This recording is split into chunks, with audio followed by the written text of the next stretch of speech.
La wala quwwata illa billah amma ba'dah.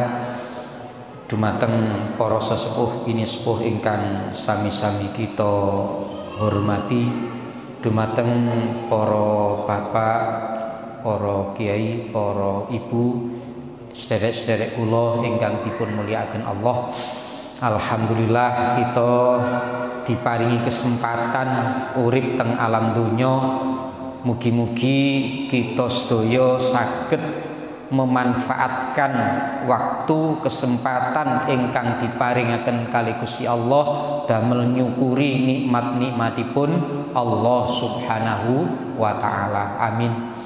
Mugi-mugi napa sing kita pelajari menika dipun dadosaken ilmu ingkang manfaat, nggih menika kita sedaya saged ngelampahi. Amin ya rabbal alamin. Langsung kemawon kita lanjutkan sulam taufik sekedhik lajeng wasiatul Mustafa.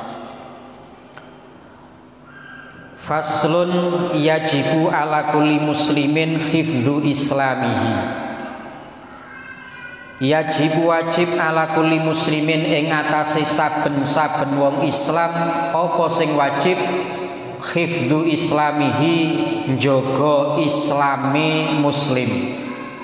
Wasaunuhu tegese njaga islami muslim, njaga amma saking barang yufsiduhu kang rusakaken apa ma ing Islam, wa yubtiluhu lan batalaken apa ma ing Islam, wa yaqta'uhu lan medhot memutus apa ma ing Islam. Wa huwa utawi ma perkara yang merusakkan, membatalkan, memutuskan keislaman adalah iku ar-riddatu murtad, metu teko agama Islam. Wal iyadu utawi nyuwun pangreksa penjagaan iku billahi kelawan Gusti Allah taala. Nah niku keteranganipun. Dadi teng mriki disebutkan bahwa kewajiban bagi tiap-tiap orang Islam menjaga keislamannya, yakni menjaga keislamannya dari hal-hal yang merusakkan, membatalkan dan memutuskan keislamannya, yaitu kemurtatan. Niki pokoke. Para bapak, para ibu, para sederek, tiang Islam niku tidak ada jaminan kalau sampai mati tetap membawa Islam. Bisa jadi tengah jalan berubah pikiran, akhirnya keluar dari agama Islam, ikut agama lain. Entah karena faktor ekonomi, entah karena faktor jabatan atau lain-lain, entah karena faktor perempuan, entah faktor karena ada laki-laki yang lain agama kadung nopo cinta sekonyong sekar yang membuat orang itu berhenti keislamannya, keluar dari keislamannya. Tidak harus, perlu diketahui ngeten, tidak harus wong Islam dikatakan keluar dari keislaman itu gara-gara masuk agama lain. Tidak harus begitu.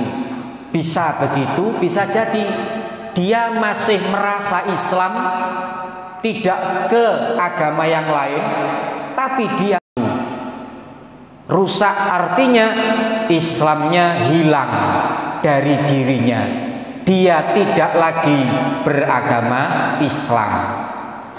Nah, ngapunten, berarti seseorang ini harus paham apa saja yang membuat orang itu berhenti keislamannya, keluar dari keislamannya. Tidak harus, perlu diketahui ngeten, tidak harus wong Islam dikatakan keluar dari keislaman itu gara-gara masuk agama lain. Tidak harus begitu. Bisa begitu, bisa jadi dia masih merasa Islam, tidak ke agama yang lain, tapi dia telah terjadi kemurtatan dalam dirinya.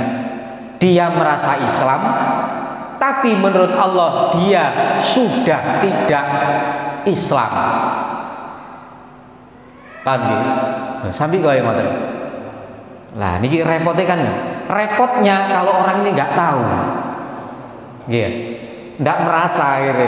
Rumangsane Islam padahal sudah tidak Islam. Teman-temannya nganggep dia Islam padahal menurut Allah sudah tidak Islam. Repotnya teng mriki. Ngaten. Sehingga teng mriki ditambahi keterangan ngeten. Waqat kasuralan teman-teman akeh fi hadzal zamani ing dalem iki zaman. Zamane Imam Nawawi nyusun kitab Sulam Taufik menika. Tidak zaman sekarang, tapi zaman ketika Imam Nawawi hidup. Telah banyak terjadi. Apa yang banyak terjadi? Apa at-tasahulu gampang, sembrono.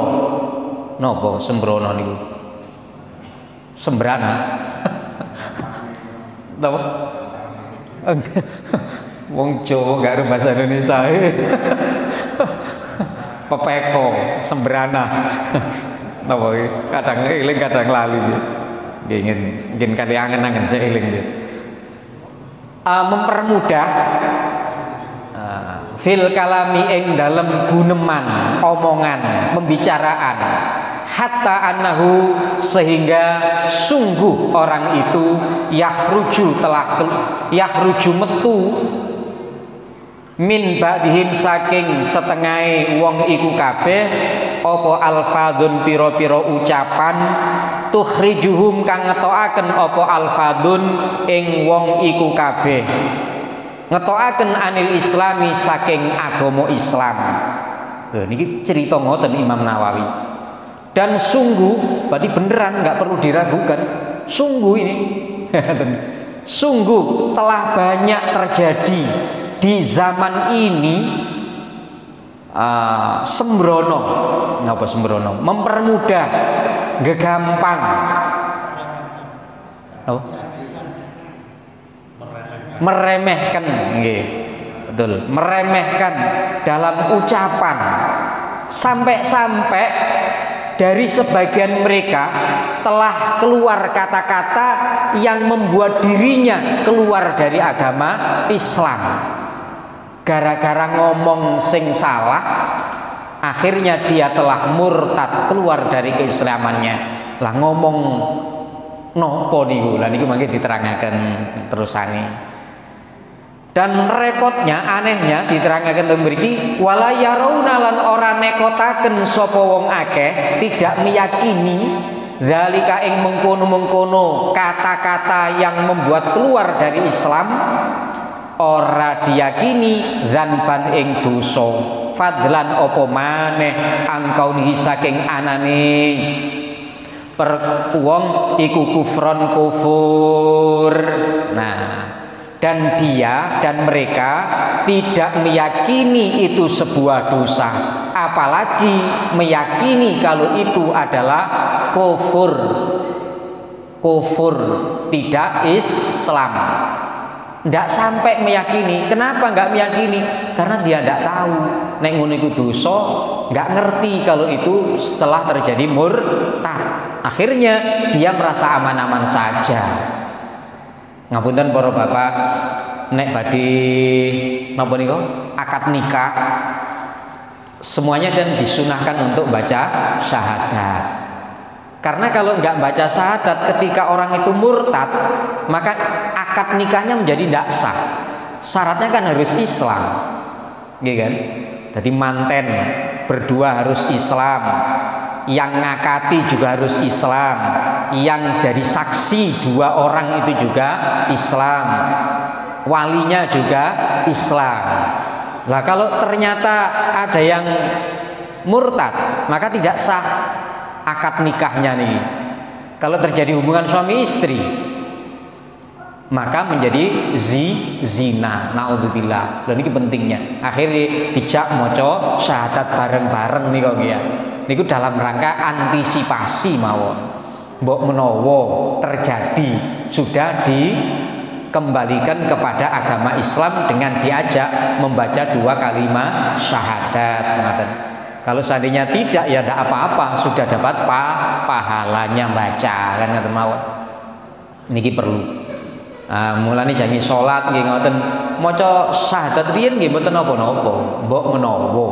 Mbok menawa itu kan enggak mesti kan nggih. Tapi lebih baik. Tapi enggak perlu dibanter-banteraken. Kok akhirnya puanter. Asyhadu la ilaha illallah puanter mboten cukup di batin napa maca liri-liri mawon. Ngaten. Jadi Islam menika nikmat yang paling besar di antara semua nikmat Allah Subhanahu wa taala. Kenapa? Karena dengan Islam ini kalau dia mati dalam keadaan husnul khotimah membawa keislamannya, dia dapat tiket masuk surga. Tapi kalau matinya tidak Islam, maka tidak ada harapan sedikit pun bisa masuk surga. Tidak bisa. Hanya saja nanti beda. Ada yang masuk duluan, ada yang masuk roto agak lama, ada yang lama sekali kait masuk surga. Tapi kuncinya sudah dapat. Karena dosanya banyak, mungkin agak lama masuk neraka dulu, baru diambil dimasukkan surga. Atau mungkin dosanya sedikit, akhirnya diampuni oleh Allah, nggak pakai neraka langsung swarga, kan gitu. Dosanya nemen wakeh, tapi dia Islam masih mati dalam keadaan Islam, tetap dia dapat surga, walaupun kari. Teman-temannya sudah puluhan tahun masuk surga, dia baru dintas dari neraka dimasukkan ke surga. Tapi alhamdulillah kenapa? Karena hidup di akhirat itu, di surga itu untuk selama-lamanya. Walaupun ning neraka 50 tahun lamanya. Tapi setelah itu kan di surga berapa tahun? Nggak ada batasnya. Wallahu alam bis-shawab. Bisa 1.000 triliun tahun. Pokoknya sih tetap enak lah. Pokoknya mati dalam keadaan Islam. Maka di sini disebutkan wajib jaga keislamannya. Sampai kapan? Sampai mati tetap membawa Islam. Loh, ngoten. Nah, mungkin sudah saya terangkan kemarin apa efeknya, bahayanya kalau orang itu terjadi murtad.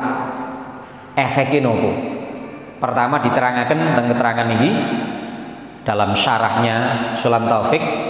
Kalau orang itu murtad berarti sudah tidak Islam, maka sejak murtad ya, amal sebelum kembali kepada Islam, sejak murtad mari ngoten nopo sampai mati dia tidak kembali kepada Islam, sampai mati murtad terus sampai mati nggak kembali kepada Islam, maka seluruh amalnya, amal baiknya sebelum murtad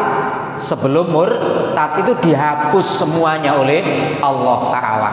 Jadi catatan atid, rokib atid yang nyatet baik ini dihapus kebaikannya. Dalam arti dianggap belum pernah melaksanakan amal baik. Berarti dia belum melakukan kewajiban. Pernah sholat, misalnya 30 tahun pernah sholat, tapi murtad, maka dianggap tidak pernah sholat sama sekali. Apa efeknya? Maka dia di neraka mendapatkan siksaan tidak melakukan sholat. Dia sudah haji, ya, karena kaya. Dia sudah zakat, tapi karena murtad, maka amal hajinya ini dihapus. Sudah dianggap tidak pernah haji, tidak pernah zakat, maka dia disiksa oleh Allah di neraka sebagai siksaan tidak melakukan haji, tidak melakukan zakat dan seterusnya. Dengar.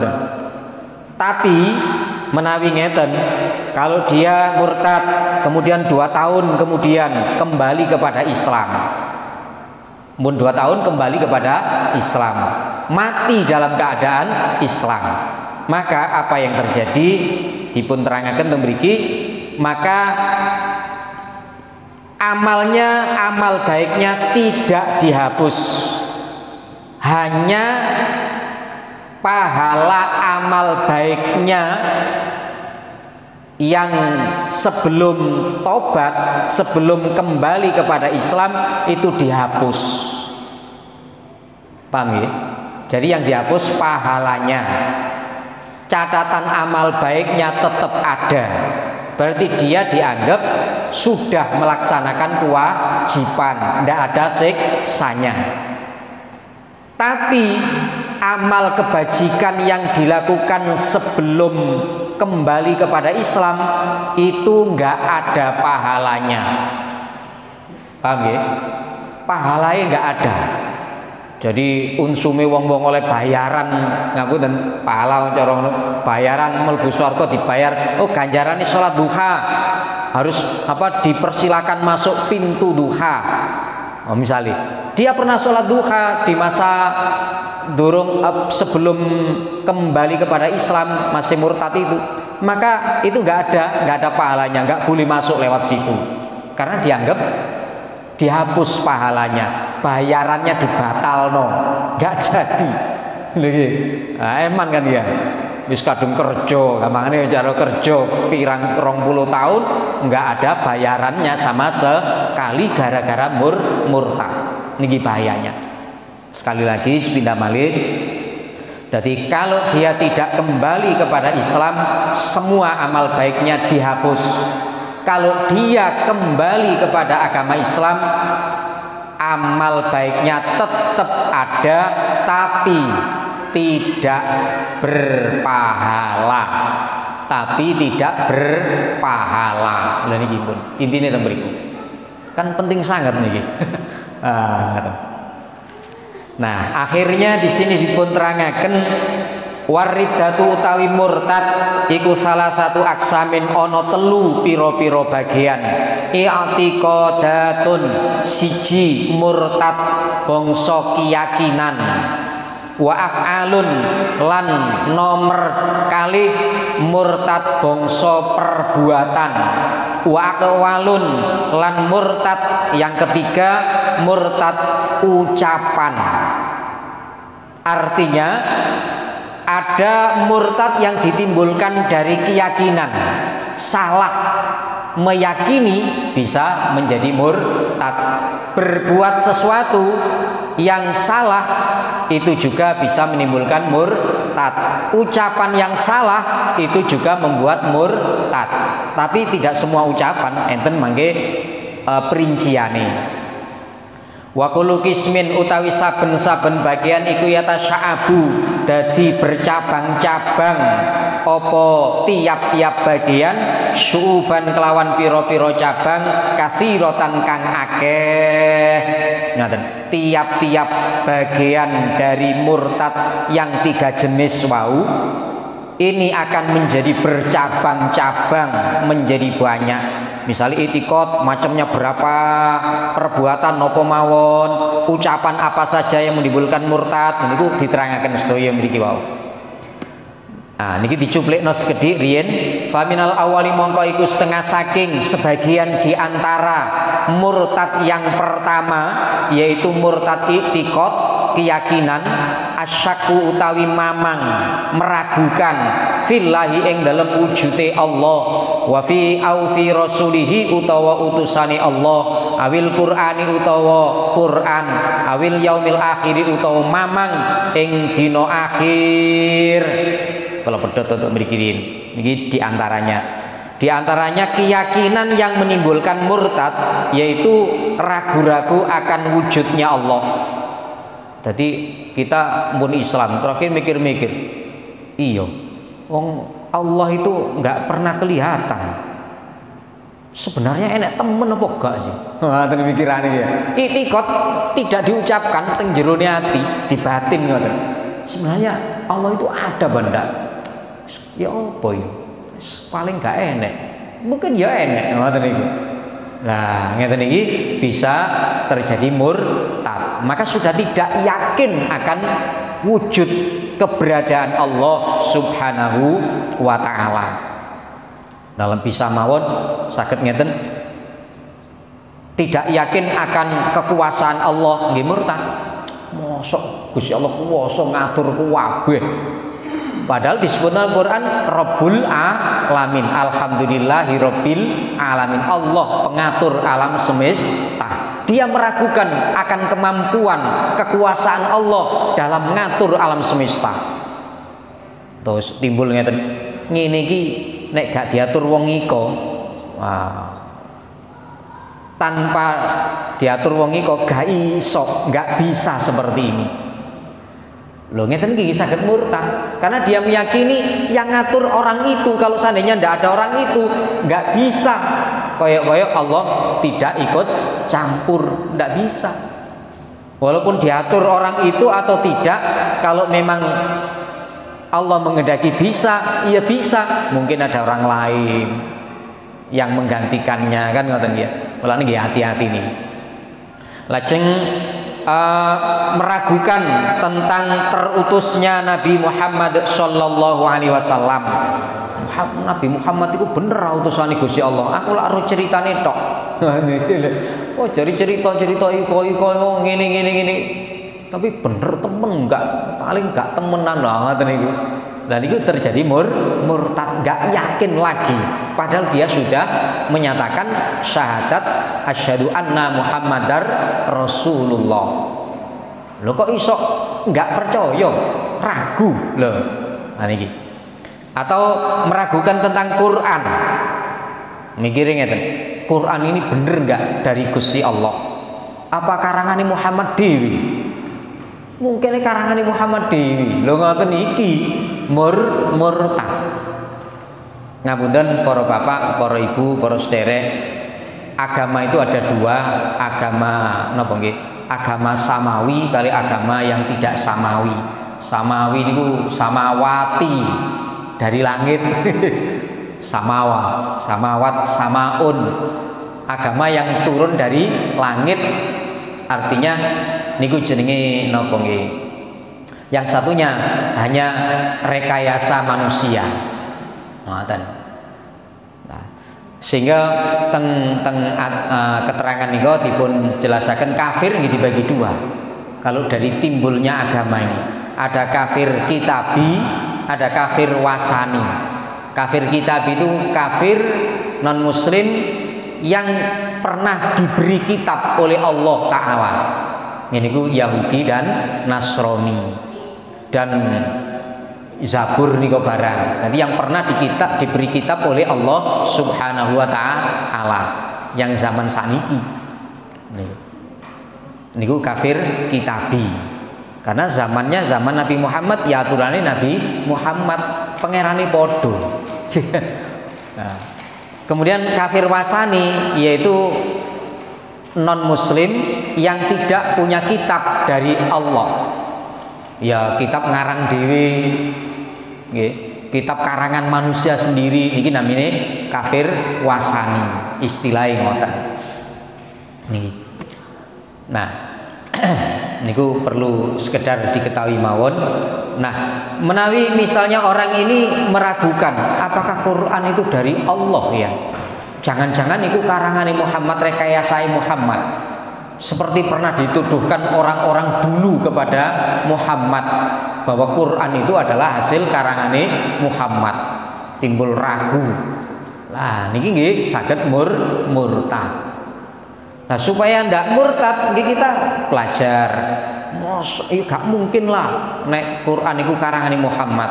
Wong Nabi Muhammad lho bangsa ummi, tidak bisa baca, tidak bisa tulis, nggak pernah sekolah. Kaitan diwuruhi malaikat Jibril, Iqra bismi rabbikal ladzi khalaq, nggak iso nirokno sampai dibaleni ping 3. Apa meneh nulis gak iso, apa meneh ngarang gak iso. Nggih kan? Oleh Allah memang dibuat seperti itu supaya terjaga dari anggapan dibuat oleh Nabi Muhammad. Tapi tetap saja ada orang yang nuduh itu karangannya Nabi Muhammad. Akhirnya Allah turun tangan, ikut campur. Gampangannya ngeten. Umpama Quran iku karangane Muhammad, wis jajal gawe yo sak ayat, sak surat nggih, sak surat. Satu surat yang paling pendek berapa? 3 ayat ya. Satu surat yang paling pendek yang bisa menyamai Quran. Kalau kamu bisa, nggak usah sampai ngalah no Quran, menyamai Quran saja kalau bisa. 3 ayat, maka baru tuduhan kamu itu benar. Quran adalah karangane Muhammad. Akhirnya dicoba kali wong-wong sing ahli sastra Arab. Ngapunten, cara kelas sastrae orang Arab ini profesor doktor sering dilombakan, yang menang hasil sastranya ditempelkan di Ka'bah sebelum Nabi Muhammad diutus jadi rasul. Nabi Muhammad gak iso nulis, wong-wong sudah hebat-hebat seperti itu. Tapi ternyata mereka membuat surat Al-Fil, Malfil, Alfil, wah nggak niru surat Al-Fil. Ternyata elek. Wow, mosok ngono padha karo iki, gak cocok. Guai malik, bolak-balik, berulang kali dicoba, nggak pernah bisa menyamai Al-Qur'an. Intinya dari Quran itu bukan karangane Muhammad. Nabi Muhammad wong nggak bisa baca tulis, kok iso gawe koyok ngono. Padahal yang bisa baca tulis, yang profesor doktor dalam bidang sastra nggak bisa menyamai. Berarti itu bukan karangane orang yang tidak bisa baca tulis. Terbukti sampai sekarang masih berlaku. Ngapunten, sampai sekarang masih berlaku tantangan Allah itu. Wis nek kanggep Quran karangane Muhammad wis gawe yo nganti saiki. Gawe yo sapa profesor doktor sing iso ngarang susunan seperti baiknya Quran. Baik dari segi kualitas napa sastranya atau dari segi kualitas mutu maknanya. Ternyata berkali-kali dibuat, tidak pernah sampai sekarang tidak ada yang bisa menyamai, apalagi mengalahkan. Ini bukti otentik kalau Quran asli, orisinil dari Allah. Kenapa orang-orang Yahudi dan Nasrani dianggap kafir? Nah, niki ngapunten, napa? Ya, kalau ketika ngikuti Nabi Musa, Nabi Isa sing asli, kitabnya masih asli, ya tidak kafir. Ketika dia sudah berani mengubah Tauratnya, mengubah Injilnya, lah itu baru disebut kafir. Kenapa wong Islam sendiri, misalnya jenengan utawa kula, naudzubillah aja sambi nggih, kok wani ngubah satu huruf saja dari Quran, satu huruf saja, maka sudah murtad, keluar dari Islam. Napa namanya kafir, non muslim. Walaupun wong Islam dewi, apa ngane merubah sampai satu ayat, apa maneh sampai beberapa surat dirubah. Wong Islam dewi nggih murtad, sudah tidak Islam lagi. Niku mangke enten keterangan teng wingking niki. Ngoten. Loh, Masya Allah. Orang-orang Yahudi Nasrani sudah merubahnya. Yang merubah siapa? Ulama-ulamanya. Karena demikian disebut kafir kitabi, mengingkari kitabnya, sampai berani mengubah sehingga tidak ada yang ori. Oh, ngapunten. Sambil ngoten, sami. Wong Islam nggih ngoten kok wani. Misalnya enten wong Islam aliran nopo sampai wani ngubah Quran, diganti sebagian tok mawon, rong surat atau sak surat, sak ayat, murtad pun tidak Islam lagi, walaupun sembayang sak bendino. Nampaknya Islam sholat tapi dianggap kafir. Nah ini loh, sama mawon. Alhamdulillah Allah memang janji menjaga Al-Quran. Akhirnya diubah beberapa kali oleh orang-orang di luar Islam, tetap saja ketahuan. Akhirnya ori terus niku diusahakan dirubah, diganti bolak-balik. Kalau nemoni niku dulu Bun 2 tahun yang lalu enten konco cerita ini ada ayat di foto ngeten Quran yang keliru. Balekno. Lho, konangan terus. Nah niki. Bun. Ngoten mawon kita tasik pinten setengah jam Mungkin setengah jam ya. Si enten wekdal nggih. Napa tanya jawab dulu monggo. Nggih, monggo. Solusinya kalau memang kejadian ucapan yang menjadikan murtad itu apakah kita itu bersyahadat di hadapan istilahnya di hadapan kiai atau gimana? Oh, ngaten. Yang ditanyakan kalau sudah terlanjur murtad, ini gimana cara kembalinya kepada agama Islam? Apakah harus syahadat di depan kiai nopo dos pundi ngaten ya. Jadi cukup kita membaca syahadat sendiri tanpa perlu disaksikan oleh yang lain. Jadi kita kalau ada saksi nggih mboten napa-napa nggih, mboten napa, tapi ndak diharuskan. Nggih. Jadi nggih nek murtad yang seperti ini wau nggih itikad kan dirinya sendiri yang tahu nggih. Nah, ini cukup syahadat langsung. Oleh karena itu wau ketika mau akad nikah nggih kan dijak maca syahadat bareng-bareng. Ini sebenarnya kan ndak mesti ada yang mungkin ada yang murtad, ada yang tidak murtad tetap mau maca. Itu artinya nggak ada syarat. Tapi kalau sholat di saat sholat niku ndak cukup. Harus di luar sholat. Jadi wong wis murtad sholat. Pas sholat kan ana syahadat tahiyat nggih. At-tahiyatul mubarak. Asyhadu an la ilaha illallah wa asyhadu anna Muhammadar Rasulullah. Enggak cukup. Harus di luar sholat. Ngoten. Dan tidak harus di hadapan yang lain. Cukup dirinya sendiri. Mungkin perlu di hadapan orang lain ketika ia telah murtad dengan cara keluar masuk agama lain. Iya kan? Akhirnya sudah dikenal, oh dia beragama ini, tidak Islam lagi. Nah, ini untuk saksi kepada yang lain bahwa dia telah kembali kepada golongan muslimin. Ini perlu saksi supaya diakui oleh yang lain kalau dia sudah kembali kepada komunitasnya. Tapi nek murtati selain itu nggih cukup sendiri mawon. Ngoten nggih. Nah. Oh ngoten. Mangke banyak sekali teng mriki, dereng mari. Cuma ngeten diantaranya won nggih, kuwata sangat. Kalau kamu nggak saya tolong, mati kamu. Ngoten niku saged murtad. Kalau omongan itu didasari keyakinan yang seperti itu. Misalnya enten konco mau ketabrak mobil, akhirnya disautang nih, serwet gweret. Akhirnya mboten sida ketabrak, nggih kan? Setelah selamat temennya ini dibilangi, kalau kamu nggak saya tolong mati kamu, untung tak tolong. Dan di dalam keyakinan hatinya itu ada keyakinan seperti yang dikatakan. Jadi memang dia meyakini kalau nggak ditolong dia orang ini mati.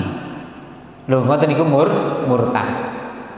Tapi kalau nggak diyakini dalam hati hanya guyonan, oh kata tolong mati ya. Tapi dia masih mikir sing nulung iku kabeh Gusti Allah. Mek omongan itu yang seperti itu tidak murtad, tapi dosa. Nggih kan? Dosa tapi mboten murtad. Nah niki. Kenapa? Karena dia sudah merasa jadi Allah, dia yang bisa menyelamatkan. Seakan-akan Allah tidak bisa menyelamatkan, dia yang menyelamatkan. Nek kata tolong, kalau nggak saya tolong kamu mati kamu. Loh, bener mboten? Nggak bener kata-kata ini, nggak benerin apa? Bisa jadi orang ini walaupun nggak dia tolong, nggak ada yang nolong saat itu, nggak ada orang yang nolong, dia tetap ketabrak, tapi nggak jadi mati. Sakit nggih? Ketabrak tapi loro parah, akhirnya digonong sakit, gak sido mati waras maneh. Kan bisa jadi. Atau kemungkinan kedua bisa jadi ndak dia tolong, tapi ada orang lain yang menolong. Akhirnya nggak jadi ketabrak dan nggak jadi mati. Nah, kemungkinannya kan besar. Artinya yang menentukan dia mati apa tidak bukan pertolongan dia, tapi pertolongan Allah, ketentuan takdir Gusti Allah. Lha niku letak salahnya teng mriku. Mulane tadi dipun dawaken teng mriki dipun sebutaken banyak kata-kata yang membuat orang itu murtad dari agama Islam. Nah, ini perlu hati-hati. Insyaallah mangke diterangkan satu persatu kuwatah. Ini kita sik cuplikan ngarepe mau. Nah, dengan Ustaz. Nggih, monggo. Seseorang yang telah murtad tapi dia masuk ke agama lain, habis itu dia kembali lagi ke Islam. Apakah Islam itu masih diterima di sisi Allah? Oh ya. Kalau orang yang sudah murtad kemudian dia kembali kepada Islam lagi, Dia masuk dulu keluar dari Islam, habis itu dia masuk ke Nasrani misalnya. Nah, setelah itu balik lagi ke Islam. Apakah Islamnya yang kedua diterima di sisi Allah? oh ya. Orang murtad, setelah murtad dia masuk Nasrani misalnya, pertanyaan yang ngoten. Kemudian kembali tobat kembali kepada Islam, apakah Islam yang kedua ini diterima Allah? Ngoten nggih? Tetap diterima Allah Subhanahu wa taala. Bahkan hukumnya wajib segera kembali kepada Islam. Ketika dia sudah masuk Islam diterima lagi, hanya konsekuensinya dua tadi sing sampun kula terangaken wau. Dia masuk Islam lagi, maka amal baiknya itu dihapus, napa? Dihapus pahalanya. Iya kan?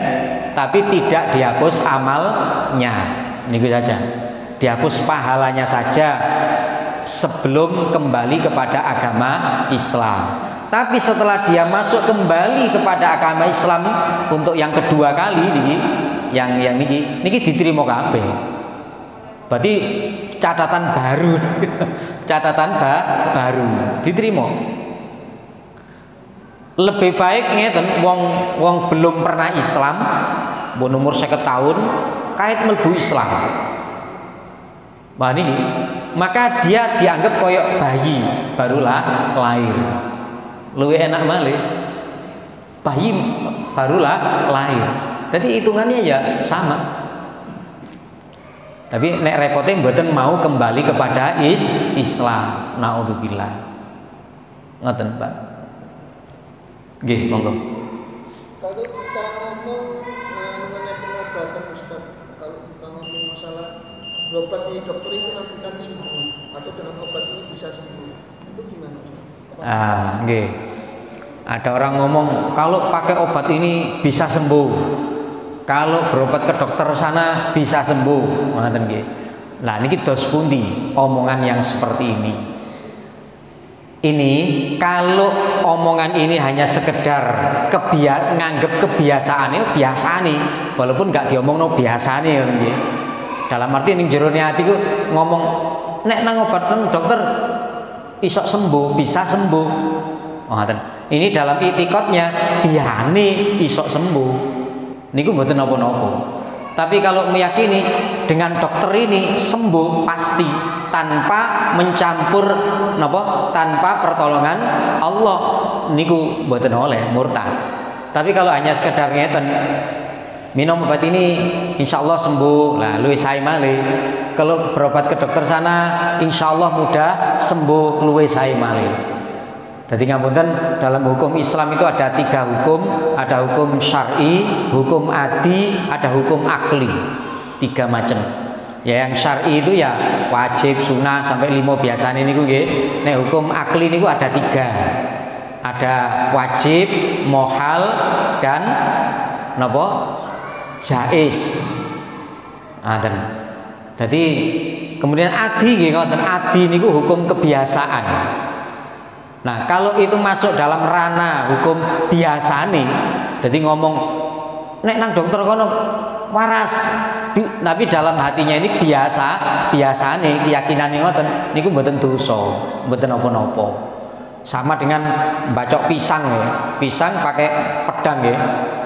Bacok 1 kali pasti tebal. Murtad mboten. Pasti loh, gak bisa. Mboten murtad. Kalau dia pakai hukum adi, biasanya memang begitu adatnya. Maksudnya adatnya. Lho niku mboten murtad, mboten napa-napa. Dalam arti hukum adi. Tapi kalau sampai ngeten saged musyrik di murtad. Minum obat ini, obat inilah yang menyembuhkan. Keyakinannya begitu. Jadi minum ini pasti menyembuhkan, dalam arti yakin yang menyembuhkan itu bukan Allah tapi obat. Dan ini murtad juga musyrik, syirik. Karena yang obat itu hanya wasilah perantara. Iya kan? Jadi wasilah tawassul. Aku nek mari mangan ini pasti warak. Entek sak piring. Saya makan 1 piring ini pasti warak. Niku udah sundi. Sami mawon, itu kan adatnya, biasanya. Nggih. Jadi hukum adinya mboten napa-napa. Tapi yang membuat warak itu bukan makanan, Allah. Saat makanan itu masuk kepada kita, bisa jadi Allah tidak menghendaki warak dengan makan. Enten Syekhuna Khalil Bangkalan nanti kedatangan santri baru, Yai Zainuddin pundi niku mboten Yai Zainuddin Nganjuk Mojosari nggih, Mojosari. Begitu datang dikai panganan sak menten, jatahe wong 50 ngoten, kon mangan di hadapan santri semua. Jangan nih sak menten, dintekno, ngombe ni sak menten. Ayo dintekno, entek kabeh. Padahal biasanya enggak mboten habis. Karena di hadapan Syekhuna Khalil bisa habis, gak warak-warak. Ini kan di luar kebiasaan. Karena ada karomah tertentu. Loh ngaten niku. Berarti nasi ini tidak membuat warak. Yang membuat warak itu Gusti Allah. Kalau Allah tidak menghendaki warak, ya ndak warak. Biasane geni niku nek ngeneki wong kobong. Nggih kan? Niku adat, kebiasaan. Tapi kalau Allah menghendaki tidak membakar, ya ndak bisa bakar api itu. Contohnya Nabi Ibrahim dibakar oleh Namrud dengan api yang besar menyala-nyala. Ya nggak panas, malah adem seger. Itu bukti api tidak bisa bakar karena Allah tidak menghendaki bakar Nabi Ibrahim. Jadi siapa yang bakar? Allah. Api hanya penyebab. Terserah yang punya api mau membakar apa tidak. Obat ya begitu. Obat biasanya ini cocok kepada orang ini. Ternyata dalam penyakit yang sama, obat yang sama, orang itu tidak sembuh. Berarti yang menyembuhkan terbukti Allah, bukan obat. Mulane nggih perlu dilandasi. Biasane ngombe obat iki insyaallah sembuh. Luwih sae ditambahi insyaallah. Niku lebih hati-hati. Ngoten, ngapunten. Terus pundi? Cekap nggih. Kalau makan itu kan sudah merupakan sebab akibat Ustaz. Namanya makan itu pasti akibatnya kenyang. Nggih. Nah, niku lho. Nggih. Akibatnya kita sudah enggak haus. Nggih. Nggih. Nah, niku namanya dalam agama disebut hukum adi, kebiasaannya. Tapi sesuatu yang biasa itu menjadi luar biasa. Ketika yang punya kebiasaan itu ya Allah merubahnya. Akhirnya enten mukjizat, enten karomah. Biasanya wong itu melakukan ndukur banyu mboten saged, nggak bisa kan? Tapi kalau punya karomah, jalan di atas air itu bisa. Ini nggak di luar adat.